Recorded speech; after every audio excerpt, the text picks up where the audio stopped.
Hello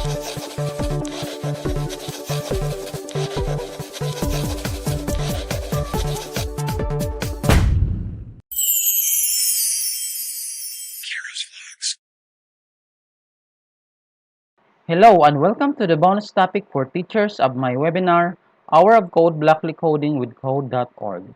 And for this bonus topic, we are going to discuss the step-by-step guide on how to create a section and activity in Code.org.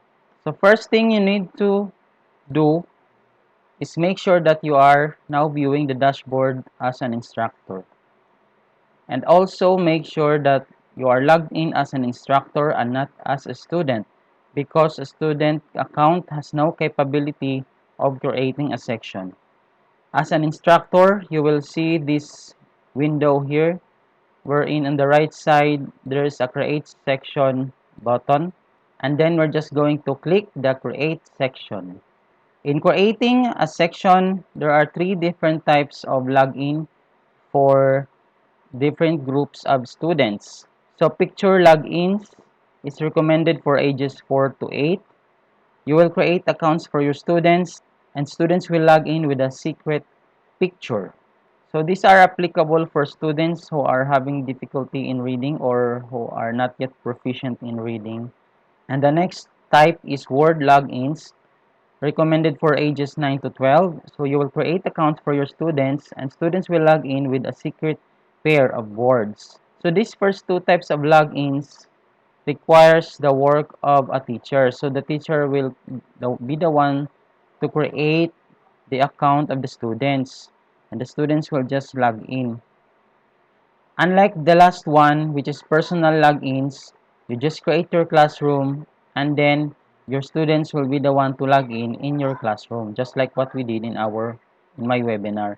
So this is called personal logins, recommended for ages 13 plus.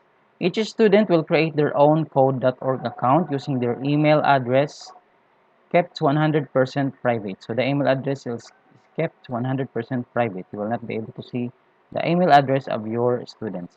And then you just wanna click. For example, we're going to use personal logins because this is the easier type. If your students have an email address and they have the capability to read already, then you might use this one. Next is we're going to add details to our section. So you might want to write the section name.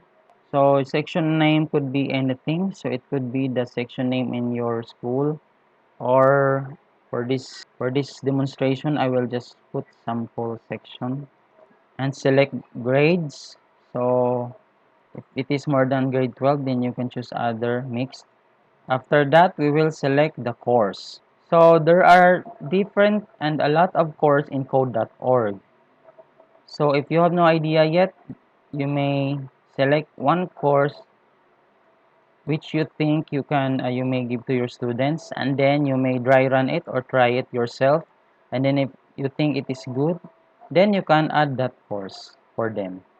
So what we did in our webinar is I have inserted classic maze. So this is under the hour of code course. Then after that, you're going to choose whether you want to enable pair programming. So just click yes or no. Pair programming means in one gadget, two students will be able to do the activity. So that means they will be sharing in one gadget. So this is applicable if you have limited supplies of gadgets in your section. After that, we are going to click save. So just click the save, and then you're done. And you can see your section in your dashboard. So we can see here the section that we have just created, sample section. And then how you're going to invite your students to join, just like what we did in the webinar. This is your login info.